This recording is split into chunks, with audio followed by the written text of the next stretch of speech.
An empty playground, and this is how it was in the schools of the Rhondda at midday today.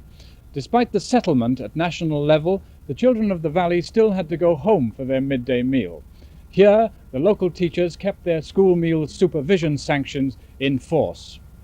But round about 1:30, they all began to troop back, and I seized the chance to ask one or two of the parents how they felt about the dispute. Well, I resent it very much because I think it's rather mean.